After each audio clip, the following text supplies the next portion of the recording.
So, what have we been doing? What did we do yesterday? How has it touched you? What would you say to other people about it? Well, I feel it's a mixture of different things that I've done before, but not so alchemically. So I've done lots of dance therapy, movement therapy, which I get off on, but then there's a whole aspect that's missing, which is creating the music to dance to.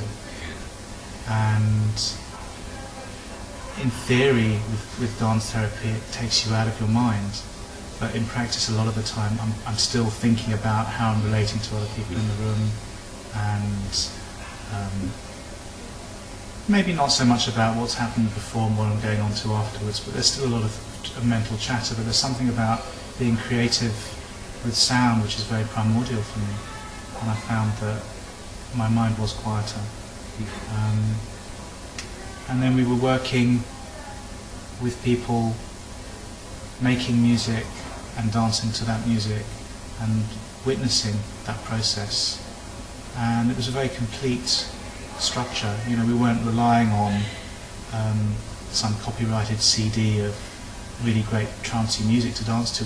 We were the whole process, and that was very beautiful.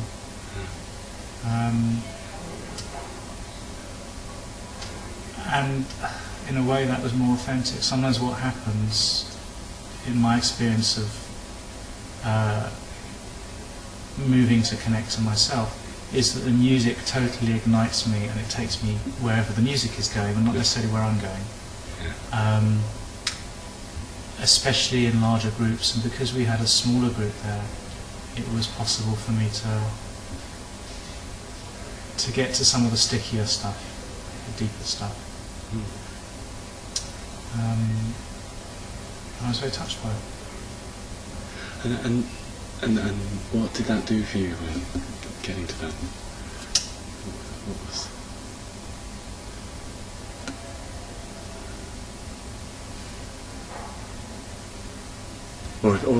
I suppose for me, what I'm learning to accept is that healing starts with acceptance. And so to be able to feel these feelings and to share with other people in the circle that we're having the same feelings is very potent.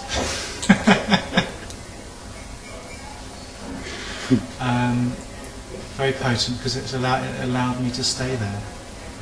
You know, when I dance, I don't try and stay in sadness, and some people do. I don't try and stay in angst. I do the opposite. I flee away from it. And there, it was okay to just stay with the difficult feeling because they were being acted out, and I was witnessing people acting them out. And I recognised that the people who were moving were acting out different ways that I could be in that emotional space. I could be running away from the feeling, or I could be so caught up in my inner story that I can't break free at all. There's a whole range of ways to be. And as I say, when I've done these dance therapies, it doesn't really get there so much. We're asked to move a shoulder or an elbow or a hip, or to dance with a partner, but there's very little about showing the emotion underneath that. It's helping to make a more polished veneer rather than you know, bringing out the knots in the wood. Thank you.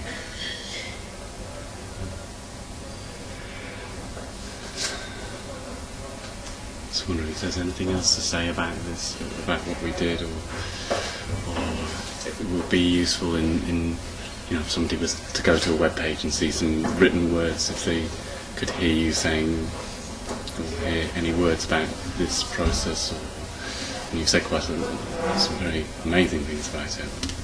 Anything else to say? They might benefit out of it. What happened? I thought it was, you're still on, yeah? Yeah. I thought it was a very inclusive process. So I feel that if somebody loves dancing or hates dancing, or loves music or making music, or hates music or hates making music, or loves or hates participating, or loves or hates spectating, it's all possible in that space. So you've got all of the ranges, and then it just gave permission to test the edges, I suppose, for everybody in that one. You know, but whereas with piano or violin or all of these other things, there's more mind stuff going on about. Well, I don't know if I can make a good sound with it. I have a bunch of instruments that anybody can make any sound, and actually, yes, I could show how to play the djembe properly, or make a good sound, but I don't give monkeys. It's not about that, because if I couldn't,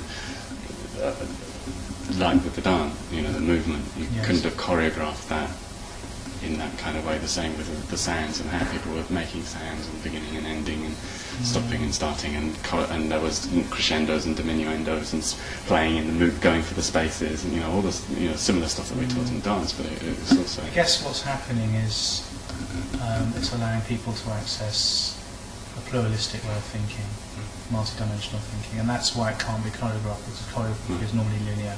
Yes.